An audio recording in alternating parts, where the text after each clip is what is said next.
Olá pessoal, eu sou o Leandro Manso, professor da Universidade Federal de Juiz de Fora. Esse vídeo faz parte do material da disciplina Processamento Digital de Sinais 2 para os cursos de Engenharia Elétrica. No vídeo de hoje iremos estudar a respeito dos filtros.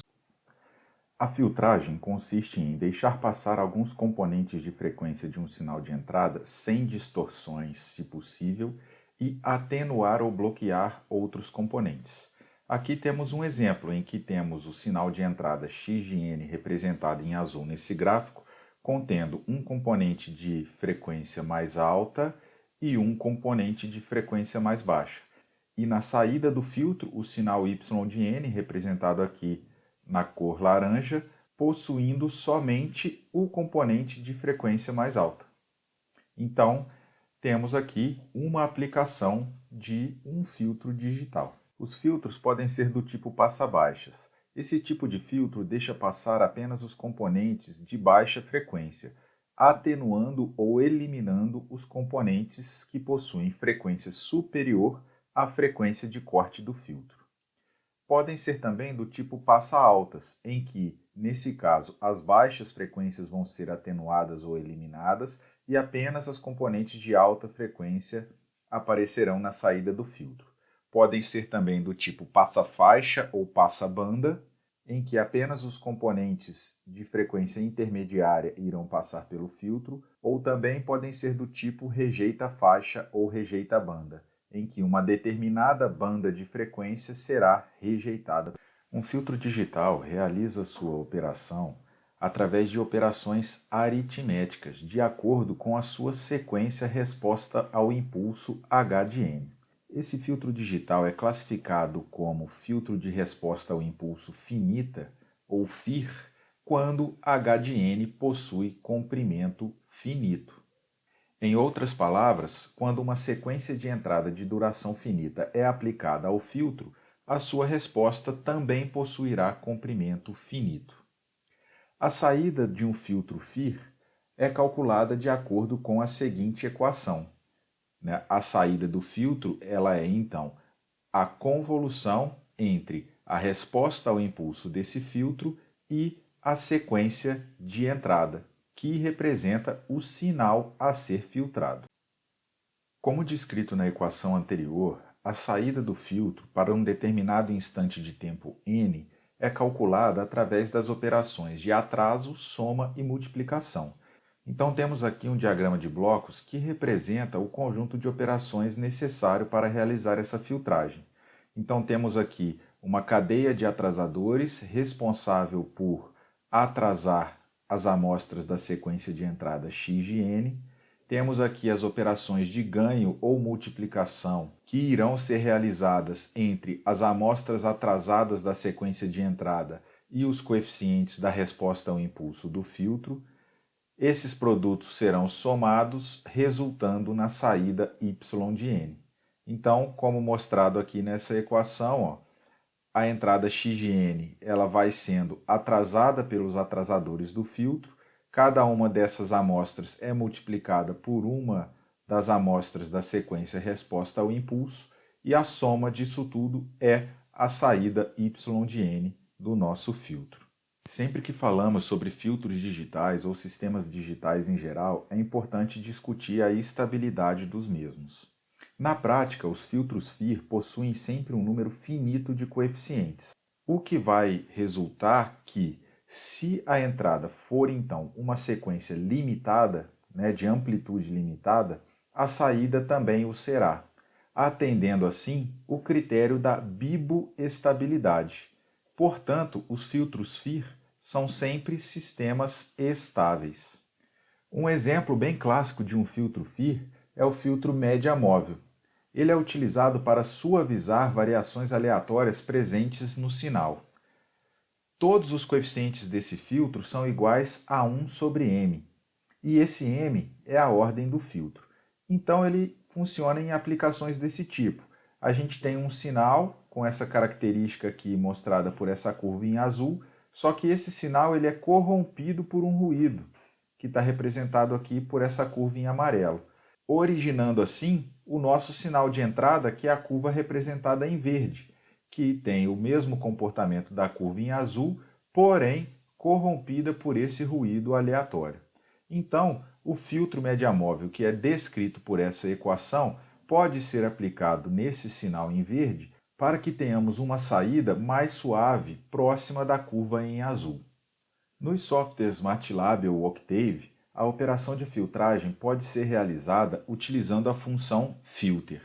A sintaxe da função filter está mostrada aqui, em que o x é o vetor contendo o sinal de entrada, o y vai conter o sinal de saída, num é um vetor contendo os coeficientes do numerador do filtro e den é um vetor contendo os coeficientes do denominador do filtro. No nosso caso, como a gente vai tratar de filtros FIR, o FIR possui apenas coeficientes no numerador, então o denominador vai ser sempre igual a 1. Vamos ver um exemplo então. A gente vai realizar a filtragem no software Octave utilizando um filtro média móvel para o seguinte sinal: x de n é igual a 2 vezes n vezes 0,9 elevado a n, corrompido por um ruído aleatório d de n, que é exatamente o caso mostrado na figura do slide anterior. Quando a gente for fazer esse filtro, nós vamos testar para diversos valores de m e vamos observar o comportamento da saída para os diferentes filtros testados. Então vamos lá, no software Octave nós vamos fazer um script para aplicar o filtro média móvel no sinal descrito lá no slide. Então vou começar aqui, limpando todas as variáveis, fechando todas as figuras aqui e vamos primeiro então gerar o nosso sinal. Então eu vou criar aqui um vetor n com 50 elementos e vou criar aqui o meu sinal S, que de acordo lá com o slide é 2 vezes n vezes 0,9 elevado a n. Estou utilizando aqui o pontinho só para poder fazer a multiplicação e o expoente aqui ponto a ponto nesse vetor. E vou criar aqui um vetor d, que vai ser o meu ruído. Então, vou fazer ele ser igual a 0,2 vezes um rand de n, para poder gerar um vetor aleatório aqui. E ele vai ter o mesmo tamanho do meu sinal S. E o nosso sinal de entrada, que vai ser o sinal de entrada do nosso filtro, x, vai ser igual a S mais D. Vamos plotar aqui esses sinais para a gente poder visualizar o nosso cenário de operação.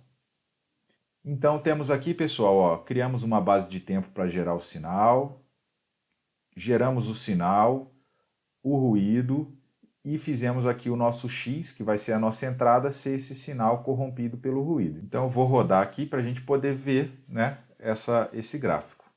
Então temos aqui, pessoal, a curvinha azul é o nosso sinal sem ruído, o nosso ruído está aqui em laranja, e o sinal de entrada x de n, que vai entrar no nosso filtro, é esse sinal aqui em amarelo, que está corrompido pelo ruído. Vamos criar aqui então o nosso filtro média móvel. Vou declarar aqui o m, que vai ser a ordem do nosso filtro, vou colocar aqui uma ordem 8 e vou criar os coeficientes do meu filtro aqui. Lembre-se que todos os coeficientes do filtro média móvel são iguais a 1 sobre m. Então, 1 sobre m vezes um vetor unitário do tamanho da ordem do filtro, m. E agora eu vou aplicar a função filter. Filter b, que são os coeficientes do nosso filtro, do numerador, o denominador vai ser 1 e o nosso sinal de entrada é x. Então essa função filter vai realizar a filtragem através do filtro média móvel. Então vamos plotar aqui o sinal de entrada e o de saída para a gente verificar a operação desse filtro.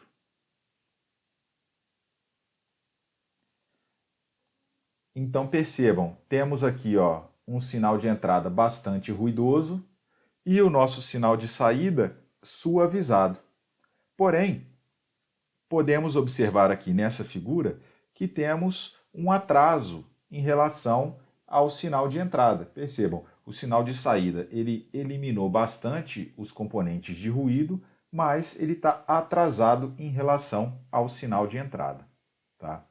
Vamos trocar agora a ordem do nosso filtro e ver o que acontece. Eu vou utilizar agora um filtro de ordem 4. Vou executar de novo aqui para a gente visualizar a saída do nosso filtro. Podemos perceber aqui, ó, que esse filtro de ordem 4 também foi capaz de suavizar a saída do nosso sinal e também apresenta um atraso, né? É interessante a gente comparar essa saída para a ordem 4 e para a ordem 8. Então vamos fazer aqui os dois e vamos plotá-los juntos na mesma figura. Então m igual a 4, eu vou chamar esse cara aqui de B4, para eu poder aqui ter um Y4, só para poder separar. E depois eu vou declarar aqui o M igual a 8.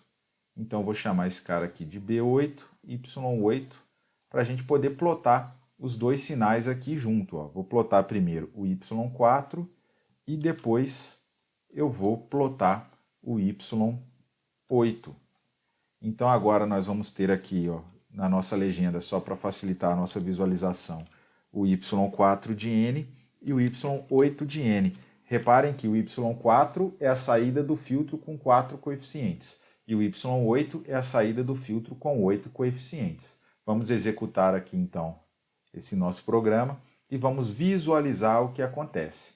Veja bem, ó, o Y4 é o laranja e o Y8 é o amarelo. Perceba que quanto maior foi a ordem do filtro, mais atrasado o sinal de saída está em relação ao sinal de entrada. Porém, esse filtro com 8 coeficientes apresenta uma maior suavização. Percebam que apesar dessa curva laranja estar menos atrasada do que a curva em amarelo em relação ao sinal de entrada, ela possui mais oscilações do que a curva em amarela. Então, quando a gente altera a ordem do nosso filtro, a gente está alterando o comportamento dele. A gente pode perceber aqui que quanto maior é a ordem do filtro, mais suave vai ser o meu sinal de saída, mais atrasado ele vai ficar em relação ao sinal de entrada. Essa diferença de comportamento que percebemos no exemplo prático que acabamos de realizar é refletida na resposta em frequência do filtro. A resposta em frequência H de E elevado a J ômega é a DTFT da sequência resposta ao impulso H de N. Portanto, ela é uma representação no domínio da frequência do comportamento desse sistema ou desse filtro. Tá? Como H de E elevado a J ômega é uma grandeza complexa, nós precisamos analisar separadamente a magnitude e a fase, ou a parte real e a parte imaginária.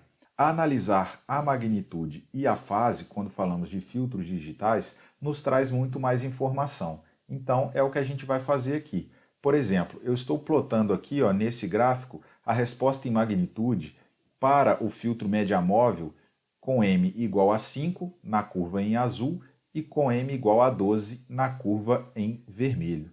Então, podemos observar aqui, ó, que como a transição da curva em azul é muito mais lenta do que a transição da curva em vermelho, ou seja, para a curva em vermelho, o filtro com M igual a 12, para essas frequências aqui, já está atenuando muito mais do que o filtro com M igual a 5. Ou seja, o filtro representado aqui pela curva em vermelho irá suavizar muito mais o sinal de entrada do que o filtro representado pela curva em azul, que foi o que a gente observou lá. Quanto maior é o valor de M, mais suave é o sinal de saída desse filtro. A fase também apresenta um comportamento diferente. Ó. A curva em vermelho, a fase decresce muito mais rápido do que a curva em azul. Então, o sinal de saída do filtro com M igual a 12, ele vai estar mais atrasado em relação à entrada do que o sinal de saída do filtro com M igual a 5, que foi também o que a gente pôde perceber no exemplo que a gente fez. né? Então, se antes de aplicar diversos filtros a gente já tivesse analisado a resposta em frequência, a gente já saberia o que ia ocorrer na saída desse filtro. Então, agora que já sabemos como aplicar os filtros FIR, vamos ver como projetar e obter os coeficientes de um determinado filtro com certas restrições de projeto. A gente pode querer projetar um filtro passa baixa, um filtro passa alta. Esse filtro a gente vai ter que determinar a frequência de corte que a gente vai querer e a partir desses parâmetros a gente vai obter os coeficientes que vão traduzir o comportamento que a gente quer. A gente pode utilizar então para projetos de filtros FIR os métodos clássicos de janelamento, que podem ser feitos de forma analítica e diversos tipos de janelas podem ser utilizados. Depois, mais para frente, a gente vai ver que cada tipo desse de janela vai interferir no comportamento da resposta em frequência do filtro, ou podemos utilizar métodos computacionais de otimização, baseados no critério dos mínimos quadrados ou Parkes-McLellan. Os softwares MATLAB e Octave possuem funções para realizar projetos via método do janelamento e também via métodos de otimização. Vamos começar então estudando o método do janelamento. Esse método consiste em truncar a resposta ao impulso do filtro ideal desejado utilizando uma janela de comprimento finito igual a m-1 e, posteriormente, tornar a resposta do filtro causal para que ele possa ser realizável na prática. Então, o nome janelamento vem desse truncamento da resposta do filtro ideal. Vamos tomar como exemplo o caso de um filtro passa-baixa. Um filtro passa-baixa ideal possui resposta em frequência, como mostrado aqui nessa figura. Ou seja, para frequências maiores do que a frequência de corte, ele aplica um ganho zero, e para frequências menores do que a frequência de corte, ele aplica um ganho unitário. Ou seja, todas as frequências menores do que a frequência de corte irão passar pelo filtro, e todas as frequências maiores do que a frequência de corte irão ser eliminadas por esse filtro. A DTFT inversa daquele pulso retangular ela é dada por essa função sinc de comprimento infinito no domínio do tempo, representada graficamente aqui por essa sequência em azul. Percebam, essa sequência em azul é a sequência resposta ao impulso do filtro FIR. A sequência resposta ao impulso do filtro FIR não pode possuir comprimento infinito, ela tem que possuir comprimento finito. E para obter tal sequência, nós vamos realizar o truncamento dessa sequência em azul, utilizando uma janela de comprimento m+1. Para simplificar a nossa análise e deixar essa explicação mais didática, vamos utilizar a janela retangular, representada aqui por essa curva pontilhada em amarelo, que possui valores diferentes de zero para as amostras entre -m/2 até m/2, ou seja, ela possui um comprimento finito igual a m+1. Então, multiplicando a sequência resposta ao impulso do filtro ideal pela janela retangular, obtemos aqui então a sequência resposta ao impulso do filtro real que a gente quer projetar, que ela é igualzinha à sequência resposta ao impulso do filtro ideal para o intervalo de -m/2 até m/2. Então, no domínio do tempo, a nossa operação do janelamento realizou essa modificação aqui na sequência resposta ao impulso. E no domínio da frequência, o que aconteceu com a resposta ao impulso do meu filtro? Se no domínio do tempo a operação de janelamento foi realizada multiplicando a sequência resposta ao impulso do filtro ideal, representada pela sinc, pela sequência da janela, que no nosso caso era o pulso retangular, no domínio da frequência, essa operação produto vai virar a operação convolução entre a resposta em frequência do pulso retangular, dado por essa sinc representada em amarelo aqui, vezes a resposta em frequência do filtro ideal, que é dada por esse pulso retangular em azul. A convolução dessas duas respostas em frequência origina essa curva mostrada em laranja, aqui nessa figura da direita. E aí percebam, a resposta ao impulso do filtro ideal era exatamente retangular, como mostrado aqui nessa curva pontilhada de vermelho. Mas, como a gente aplicou o janelamento no tempo, ou seja, nós truncamos a sequência resposta ao impulso no domínio do tempo, isso causou um efeito no domínio da frequência, que é a aparição dessas oscilações aqui, tanto na banda de passagem do filtro, quanto na banda de rejeição.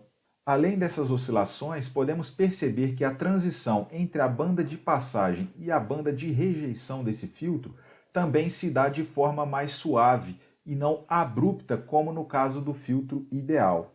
Então podemos perceber que, truncando a resposta ao impulso no domínio do tempo, a gente vai ter no domínio da frequência uma aproximação da resposta em frequência desejada, do filtro ideal, né? E vamos ver mais para frente no exemplo que, dependendo do tamanho da janela que a gente utiliza no domínio do tempo, esse efeito vai ser mais ou menos presente na resposta em frequência do nosso filtro. A nossa resposta ao impulso truncada ainda não é uma sequência causal. Para que esse filtro seja realizável na prática, é necessário então transformar a nossa sequência H de N truncada numa sequência causal.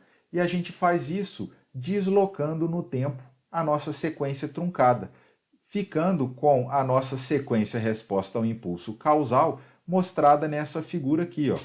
Antes, a nossa sequência era definida de menos m sobre 2 até m sobre 2. Agora, ela é definida de 0 até m, sendo assim uma sequência causal. E esse deslocamento no tempo acrescenta um termo de fase linear ao nosso filtro. Então percebam, a resposta em magnitude apresenta aquelas oscilações que a gente já viu e a fase ela vai ter um comportamento linear na banda de passagem desse filtro, o que é uma característica interessante para os filtros FIR, nós já vamos ver um pouco mais à frente, tá? Esse comportamento oscilatório presente nas bandas de passagem e rejeição da resposta em magnitude do filtro é denominado fenômeno de Gibbs. E ele ocorre em qualquer operação de janelamento, não necessariamente apenas para projetos de filtros FIR. Nos janelamentos realizados para análise espectral, por exemplo, esse fenômeno de Gibbs também vai ter interferência. Vamos fazer um exemplo então para verificar a influência do comprimento da janela no projeto de um filtro FIR através do método do janelamento. Vamos projetar um filtro digital através do método do janelamento com uma frequência de corte igual a π sobre 4. Vamos utilizar diversos comprimentos de janela e vamos observar qual é o efeito na resposta em frequência do filtro. Então, pessoal, vamos começar aqui definindo o comprimento da nossa janela.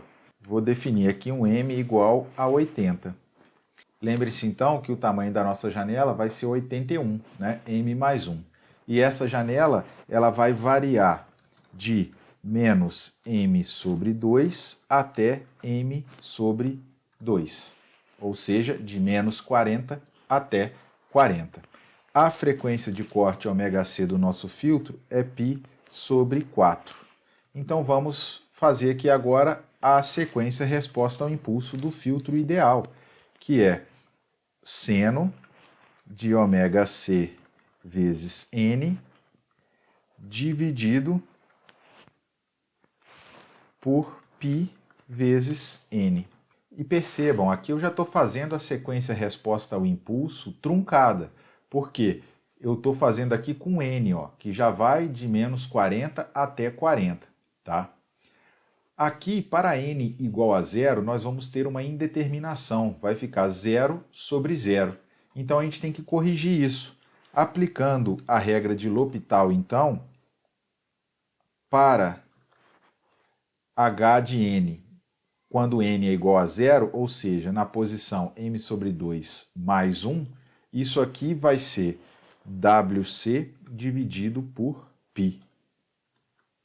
Então, temos a nossa sequência resposta ao impulso. Agora eu vou plotar essa sequência resposta ao impulso para que possamos visualizar aqui. Olha lá, temos a nossa sync variando de menos 40 até 40, né, truncada. Então aqui a gente já tem a sequência resposta ao impulso truncada do filtro. Agora vamos ver como ficou isso no domínio da frequência. Para obter a resposta em frequência do filtro, a gente utiliza a função FREQ-Z aqui no Octave. Então, FREQ-Z, eu passo o numerador do meu filtro, que é o H de N, o denominador é igual a 1. E ela vai retornar para mim aqui o H, que é a resposta em frequência, e o W, que é o ômega, né? Que é a frequência, o eixo de frequências desse. Então vamos plotar a resposta de magnitude para que a gente possa visualizar o que vai acontecer. Então vamos executar aqui, e aí percebam ó, que ocorreu aqui várias oscilações devido ao fenômeno de Gibbs. Por quê? Porque a gente truncou a nossa sequência resposta ao impulso. Tá? Vamos fazer aqui agora com um outro valor de M para que a gente possa observar o que acontece quando a gente altera esse valor na resposta em frequência do nosso filtro. Tá? Então eu vou criar aqui ó, uma outra, vou botar aqui M igual a 40, por exemplo, vou manter a frequência de corte do filtro, tá? Vou obter aqui, agora eu vou chamar aqui de um HN diferente, só para a gente ter as duas variáveis. Vou calcular a resposta em frequência desse outro filtro, vou chamar aqui de H1, HN1, e vou plotar aqui, junto, né, no mesmo gráfico, essa resposta em frequência, para que a gente possa visualizar. Então, estou plotando aqui agora o H, que é com M igual a 80, e estou plotando aqui o H1, que é com M igual a 40, ou seja, a gente diminuiu o M. Vamos rodar aqui e ver o que acontece. Então agora, olha, a curva em azul é com M igual a 80 e a curva vermelha com M igual a 40. Percebam que a curva em vermelha, né, o fenômeno aqui oscilatório é diferente e que a transição aqui ó, ela é mais suave.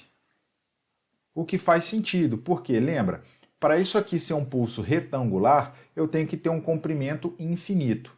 Então, quanto menor for a minha janela que eu utilizar para truncar essa resposta ao impulso, quanto menos amostras eu utilizar, mais imperfeita ela vai ser. Ou seja, ela vai ter um comportamento mais oscilatório aqui, com amplitudes maiores, e também vai ter aqui a transição mais suave.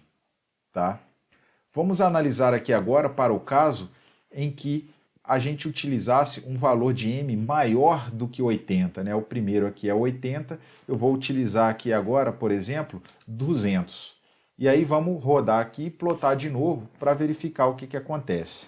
Nesse caso aqui agora, veja, olha, a curva em vermelho é para o M igual a 200. Perceba que a oscilação aqui agora já possui amplitude menor e que a transição aqui já é muito mais abrupta, ou seja, eu estou utilizando mais amostras. O ideal seria utilizar infinito, mas não dá. Então, quanto mais eu utilizar, mais próximo do ideal eu vou estar. Então, esse é o efeito causado na resposta em frequência pelo janelamento. E acabamos de perceber que o comprimento dessa janela interfere diretamente nesse comportamento. Eu comentei anteriormente que uma característica dos filtros FIR é apresentar fase linear na banda de passagem. Essa característica é interessante porque, se a gente tiver uma fase linear, a gente vai ter um atraso de grupo constante.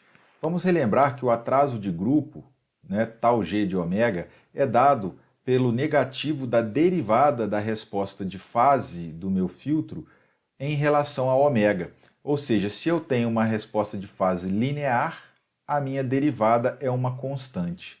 O atraso de grupo ele representa qual é o número de amostras que cada componente de frequência vai estar defasado na saída em relação à entrada.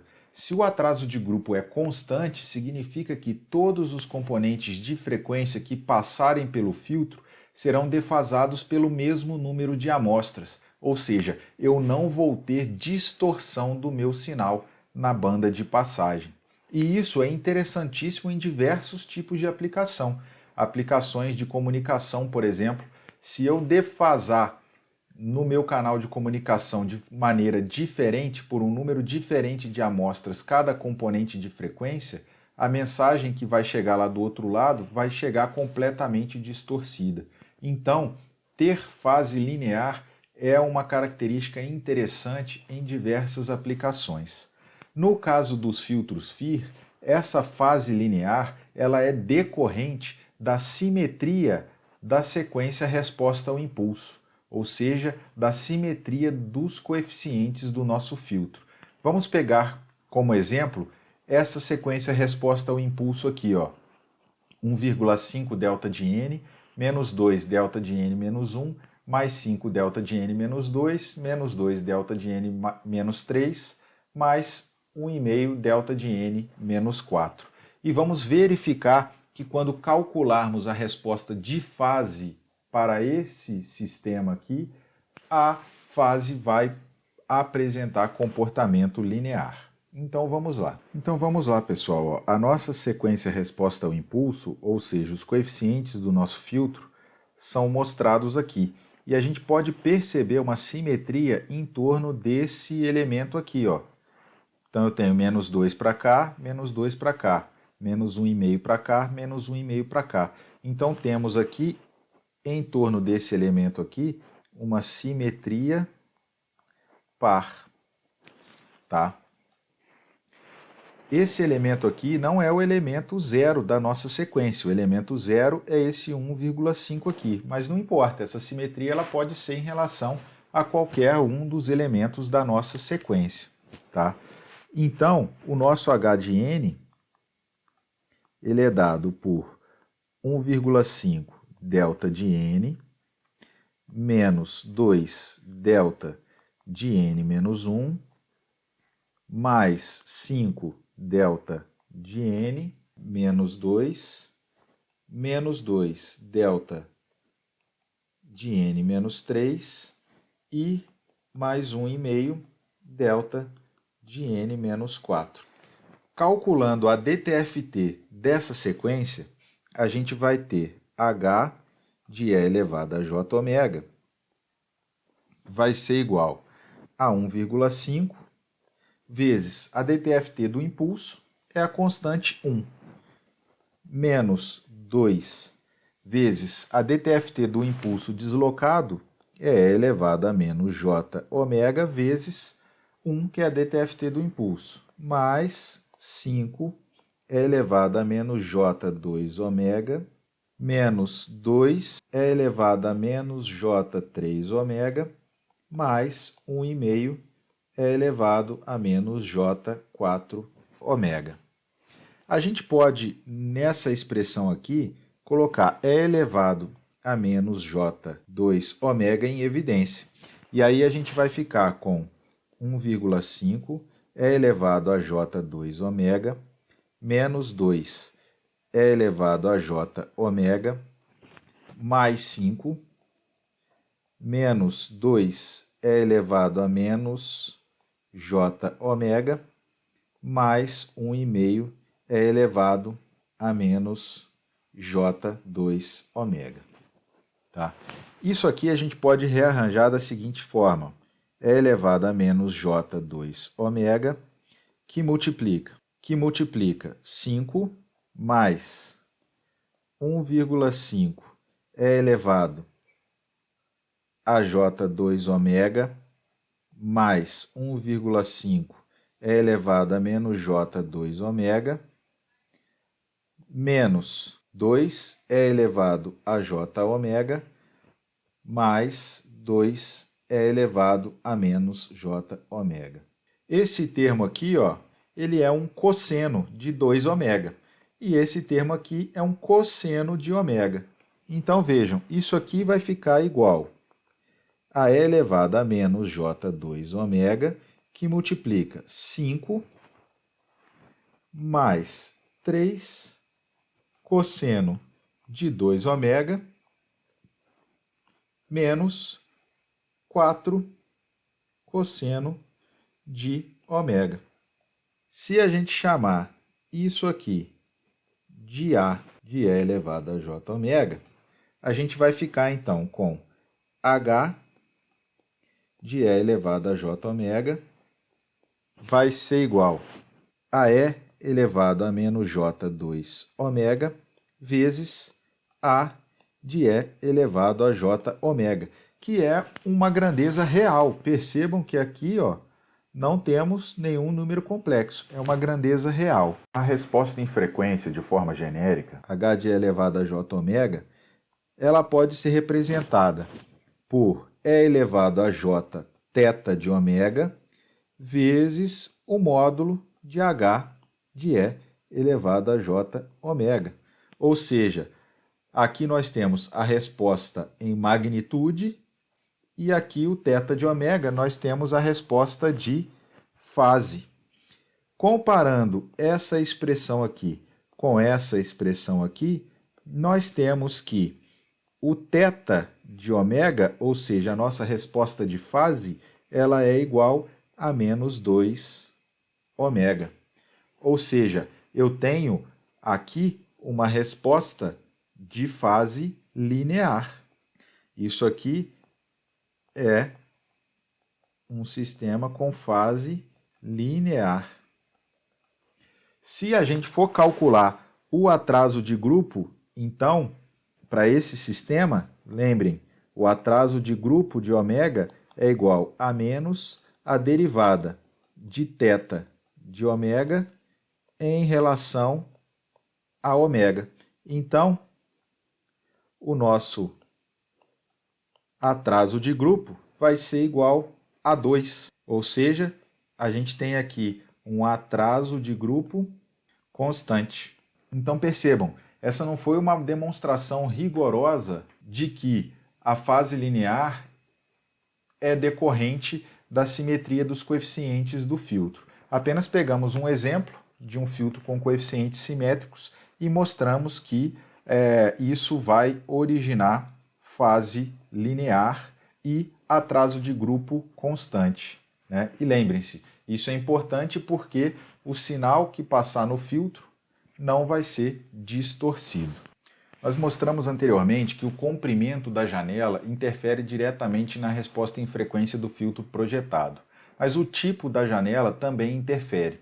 Estou mostrando aqui desse lado esquerdo 4 tipos de janela diferentes no domínio do tempo. A janela retangular, que aqui está constante, porque eu estou mostrando somente no intervalo de interesse, a janela de Kaiser, em roxo, a janela de Hamming, em laranja, e a janela de Henn, em amarelo. Cada uma delas pode ser utilizada para realizar o projeto do filtro pelo método do janelamento, né? O que vai mudar? Em vez de multiplicar a resposta ao impulso do filtro ideal, que é aquela SYNC, pelo pulso retangular, eu vou multiplicar por uma dessas janelas diferentes, tá? E como no domínio do tempo elas possuem comportamentos diferentes, no domínio da frequência elas também vão possuir comportamentos diferentes. Percebam que enquanto a janela retangular, por exemplo, representada aqui em azul, apresenta mais oscilações, a janela de Henn, a amarela, quase não apresenta, ela apresenta bem menos oscilações. Porém, enquanto a janela retangular apresenta um lóbulo principal aqui mais estreito, ou seja, a transição entre a banda de passagem e a banda de rejeição do meu filtro, ela vai ser mais abrupta, a janela de Henn apresenta um lóbulo principal mais largo, o que vai gerar uma transição entre a banda de passagem e a banda de rejeição mais suave. Então a gente tem que jogar, né, com esses dois fatores, né? Por quê? Não ter oscilação e ter uma transição abrupta entre a banda de passagem e a banda de rejeição só no filtro ideal, ou seja, só na sequência com resposta ao impulso de comprimento infinito, né? Como não podemos trabalhar dessa maneira na prática, a gente tem que ver o que é melhor para a gente. Eu quero menos oscilação na banda de passagem do meu filtro ou eu preciso de uma transição mais abrupta. Então, cada situação vai ter restrições diferentes e a gente tem que jogar com isso, tá? O exemplo que a gente fez agora no software Octave, a gente trabalhou com diferentes comprimentos de janela, mas a gente fez a janela na mão, né? Colocamos lá a função sync no domínio do tempo e tudo mais. Mas os softwares MATLAB e Octave possuem a função FIR1, que é para realizar projeto de filtro através do método do janelamento. A sintaxe dela está mostrada aqui, em que esse B aqui, que é o argumento de retorno, vai conter os coeficientes do filtro projetado, o N é a ordem do filtro que a gente quer, o WN é a banda ou são as bandas de frequência do nosso filtro, aí vai depender do projeto, o F-type é o tipo de filtro que a gente quer, passa baixa, passa alta, passa banda, rejeita banda, e o window é o tipo de janela que a gente quer utilizar. Esse argumento aqui tem que ser um vetor de n mais 1 posições. Então, se a gente quer uma janela retangular, tem a função rect_win lá para projetar essa janela. Se a janela de Hen, tem a função Hen. Se a janela de Kaiser, tem a função Kaiser. Então, a gente pode utilizar essas funções para retornar os coeficientes daquela janela e a gente passar aqui para a função FIR1 para realizar esse projeto. Como eu falei anteriormente, os métodos de projeto através de janelamento são métodos clássicos que dá para fazer de forma analítica, inclusive, como a gente foi visualizando aqui. Com a modernização dos computadores, e o acréscimo do poder computacional, é mais comum na atualidade utilizarmos os métodos de otimização, tá? Como é o caso do método baseado no critério dos mínimos quadrados. E esse método ele também vai se basear nas restrições do nosso projeto para tentar minimizar, nesse caso aqui, o erro quadrático médio da resposta em frequência do filtro projetado em relação à resposta em frequência do filtro ideal. E ele vai fazer isso iterativamente, né? Não é objetivo aqui desse curso entendermos como funciona o passo a passo dos métodos de otimização. Vamos nos ater apenas a utilizar a função FIR-LS lá do Octave e saber como parametrizá-la para obter o filtro desejado.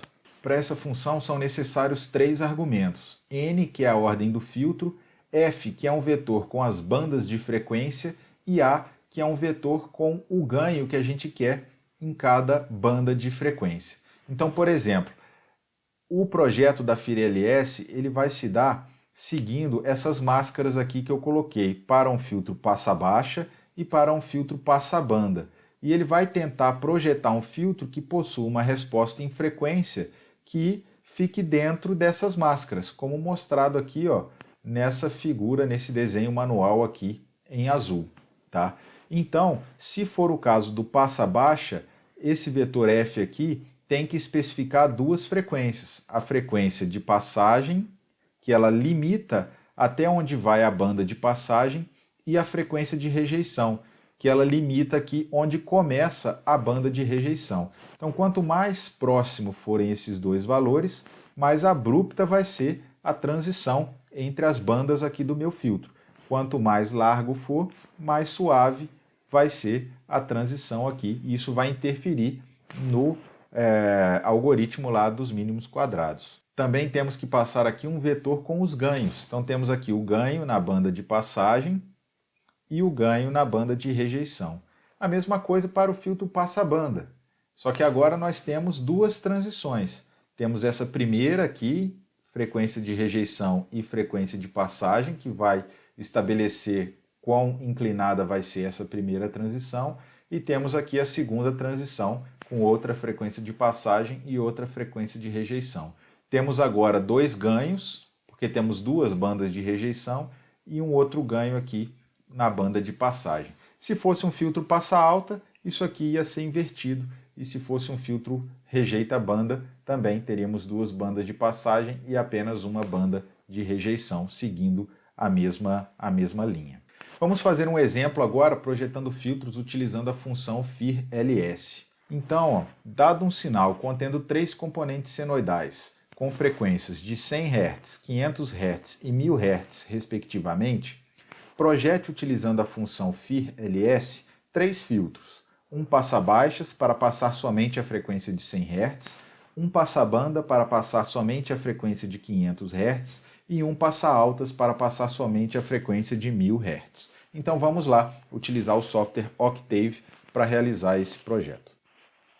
Então, pessoal, temos que gerar um sinal com 3 componentes de frequência. F1 igual a 100 Hz, F2 igual a 500 Hz e F3 igual a 1000 Hz. Para gerar esse sinal, vamos precisar definir uma frequência de amostragem. No caso aqui, eu vou colocar 10 kHz, que é maior do que 2 vezes a maior frequência aqui do meu sinal. Então, está atendendo aí aos critérios de Nyquist. Eu vou gerar esses sinais com 2000 pontos. Então, vou definir aqui meu NP. E vou definir a base de tempo para poder gerar esses sinais. Então, se eu quero 2000 pontos, o meu vetor de tempo vai ter 2000 pontos, de 0 até NP-1, isso aqui dividido pela frequência de amostragem. E aí agora, então, vou gerar aqui os 3 componentes. O meu x1 vai ser um cosseno de 2 vezes π vezes f1 vezes t. O meu x2 vai ser a mesma coisa, só que f2. O meu x3 cosseno de f3. E o meu sinal x, que vai ser a entrada do meu filtro, vai ser a soma x1 mais x2 mais x3. Vamos plotar o nosso x aqui para a gente poder visualizar como ficou esse sinal. Então vamos lá, vou rodar aqui para a gente poder ver a figura. Então percebam, ó, um sinal distorcido, vou dar um zoom aqui para a gente aproximar. Então ele possui aqui vários, 3 componentes de frequência. E o nosso objetivo é fazer 3 filtros para que na saída de cada um desses filtros apenas um desses componentes esteja presente. Então, antes de projetar os filtros, eu vou fazer aqui uma análise espectral utilizando a transformada de Fourier para que possamos visualizar, juntamente com as respostas em frequências dos filtros, o espectro do sinal para ver se o nosso filtro realmente vai passar somente os componentes que a gente quer. Tá?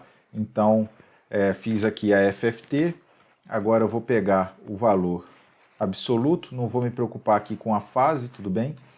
Vou pegar só a metade do sinal, porque eu vou pegar só a parte positiva do espectro e já vou corrigir aqui a amplitude, né? Porque a gente tem que multiplicar por 2 e dividir por n. O n aqui é o número de pontos que a gente utilizou para calcular a FFT. Então, só para a gente ter a amplitude normalizada certinha, tá? E vou criar aqui um eixo de frequência que vai depender da resolução de frequência da minha transformada, né? A resolução de frequência é a frequência de amostragem dividido pelo número de pontos que a gente utilizou para calcular a FFT, e isso aqui vai até a frequência de amostragem sobre 2 menos um ponto aqui, porque eu peguei ali só até a metade. Então, muito bem, agora então vamos utilizar aqui, ó, a função FIR-LS para realizar o projeto desse filtro. Então eu vou chamar aqui de B100 o vetor de coeficientes do filtro que vai passar apenas o componente de 100 Hz. FIR-LS. Então eu tenho que passar aqui a ordem do filtro. Eu vou definir aqui um N, que vai ser a ordem do meu filtro. Vou começar aqui com ordem 50, por exemplo. Então, o filtro vai ter a ordem 50. E agora eu preciso definir as minhas bandas de frequência.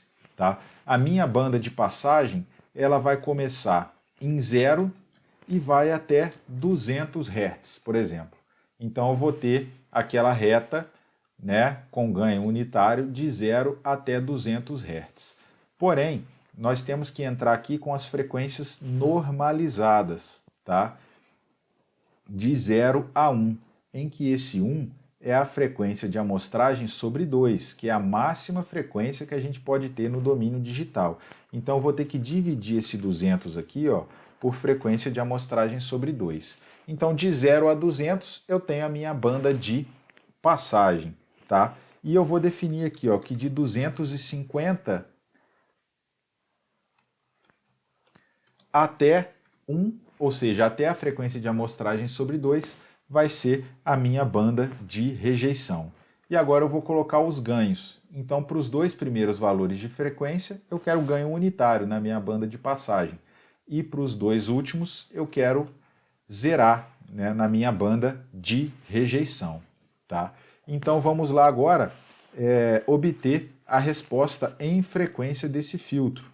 Vou fazer aqui um H100, que vai ser a minha resposta em frequência, e vou utilizar, como anteriormente, a função FREQ-Z. Numerador é o B100, denominador é 1. E eu vou plotar isso aqui, ó. Já estou plotando aqui no mesmo gráfico, ó, o espectro do meu sinal e a resposta em frequência do meu filtro, tá? Reparem que esse ômega aqui está normalizado também, mas ele vai de 0 a π. Então eu tive que dividir por π aqui para ele também ir de 0 a 1, assim como a frequência que a gente está normalizando aqui e que a gente utilizou aqui em cima, tá? Vamos rodar então e ver o que acontece. Opa, saiu alguma coisa errada aqui, parece que eu errei na hora de definir o sinal, vamos lá ver. Ah, ó, botei x2 mais x2, então vou alterar aqui para x3, para deixar certinho, vou rodar de novo. Beleza, então temos aqui ó, x1, x2 e x3, né, representando as três frequências do nosso sinal, e em vermelho aqui a resposta em magnitude do nosso filtro passa-baixa. Então percebam, a banda de passagem aqui ela não é plana, né, mas eu tenho aqui um ganho unitário em volta da frequência que eu quero deixar passar e um ganho bem baixo nas outras frequências. Então eu acho que ele vai atender as nossas restrições de projeto. Continuando então, vamos fazer o projeto do nosso segundo filtro, que é o nosso passa-banda. Então eu vou projetar ele aqui agora. O B500 vai ser igual a FIR-LS. Eu vou projetar na mesma ordem. E agora eu vou ter mais bandas de frequência. Eu quero passar a frequência de 500 Hz. Então eu vou colocar aqui a minha primeira banda de rejeição de 0 até 350. E a minha banda de passagem de 400 até 600 Hz. E vou colocar a minha banda de rejeição, a segunda banda de rejeição, de 650 até 1, que é a nossa máxima frequência. Então, para a primeira banda, eu quero ganho 0. Para a segunda banda, que é a banda de passagem, eu quero ganho 1. E para a terceira banda, eu quero ganho 0. Vou fazer aqui a resposta em frequência também desse filtro, H500. E vou plotar ela junto aqui, ó, com aquela nossa figura, com o espectro do sinal e a banda de passagem do primeiro filtro. Vamos rodar. E aí agora ó, já temos aqui o nosso filtro passa-banda, né? Que não é, né, tá longe de ser um passa-banda ideal, mas ele está realmente deixando passar o nosso sinal aqui de 500 Hz e está rejeitando os outros sinais, né? Então vamos continuar o nosso projeto, fazendo o projeto do filtro passa-alta, para a gente terminar a nossa análise aqui. Então vamos lá, vou fazer agora o B1000, que vai ser o nosso passa-alta, FIR-LS, vou manter a mesma ordem. Agora eu quero passar, a frequência 1000, né? Então eu vou fazer aqui uma banda de rejeição que vai de 0 até 800 Hz, por exemplo, a banda de rejeição, e a banda de passagem ela vai começar em 900 Hz e vai até a frequência máxima. Então agora nós temos 0 e 0 aqui na banda de rejeição, 1 e 1 na banda de passagem. Vou fazer a resposta em frequência desse filtro, H1000, B1000, e vou plotar aqui essa resposta em frequência junto lá com o nosso sinal H1000. Então vamos rodar aqui para ver agora as três bandas de frequência. E aqui está a resposta do nosso passa-alta. Percebam ó, que a transição aqui é bastante suave e ele tem bastante oscilação na banda de passagem. Ó. Mas ele está rejeitando os componentes que precisava rejeitar e está deixando passar apenas o componente de 1000 Hz. Tá? Agora, vamos aplicar os 3 filtros no sinal e ver o que acontece na saída de cada um deles. Então vamos lá. Eu vou ter aqui o Y100 e vai ser o filter, aí B100, 1X, vou ter o Y500, que eu vou usar o B500, e o Y1000, que eu vou usar o B1000. Todos eles têm o mesmo sinal de entrada, que é o X, que possui todos os componentes. Então eu vou fazer aqui a figura, vou plotar na primeira figura o Y100, vou fazer aqui 3 figuras, 3 subplots separados, para a gente poder visualizar os 3 sinais juntos. Então no primeiro subplot vai ser o Y100, no segundo o Y500 e no terceiro subplot vai ser o Y1000. E vamos verificar o que aconteceu. O que a gente gostaria é que em cada um desses subplots tivesse um sinal puramente senoidal. E aí a gente pode perceber aqui ó, que o primeiro sinal, né, que é aquela frequência de 100 Hz, que é uma frequência mais baixa, ele não está puramente senoidal. Né? Isso por quê? Porque nesse filtro passa baixa aqui em vermelho, ó, o ganho nesse componente de 500 Hz não é exatamente zero. É um ganho pequenininho aqui, mas ele não é exatamente zero. Assim como o ganho na frequência de 1000 Hz. Ele está bem próximo de zero, mas não chega a ser zero. A mesma coisa vai acontecer na saída desse filtro aqui amarelo. Ó.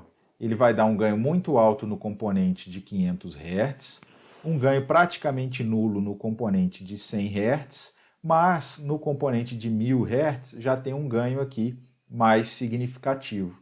Então, por isso que nenhum desses caras aqui está puramente senoidal. Se a gente der um zoom também mais próximo nesse aqui, a gente vai ver que não é uma senoide perfeita. Né? Então, o nosso filtro não está eliminando todos os componentes que a gente gostaria. Por quê? Porque as transições estão muito suaves, né? A banda de passagem possui também oscilações. A gente consegue fazer isso aumentando a ordem do nosso filtro, porque dessa maneira a gente vai estar ficando mais próximo do filtro ideal. Por exemplo, eu vou colocar aqui 200, então vou rodar novamente. E aí, se a gente visualizar aqui ó, a resposta em frequência dos filtros, a gente percebe, ó, já está mais plano nessa banda, nessa outra banda. O filtro vermelho aqui está dando um ganho próximo de 1 no componente de 100, que é o que a gente quer, e agora já está um ganho muito próximo de 0, ó, na frequência de 500 e na de 1000. Assim como o filtro amarelo, ele dá um ganho próximo de 1 na frequência de 500, mas ele dá um ganho muito próximo de 0 na frequência de 100 e de 1000. Então vamos olhar agora o nosso sinal na saída de cada filtro e a gente vai perceber que agora sim o nosso sinal está bem mais senoidal, ou quase perfeitamente senoidal. Tanto o sinal de 100, quanto de 500, quanto de 1000. Tá? Podemos perceber aqui ó, que temos um transitório no início.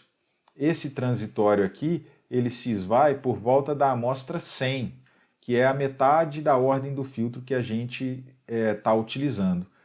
Antes eu esqueci de chamar a atenção, quando a gente utilizou ordem menor, o transitório também era menor, mas o desempenho do filtro em regime era bem pior.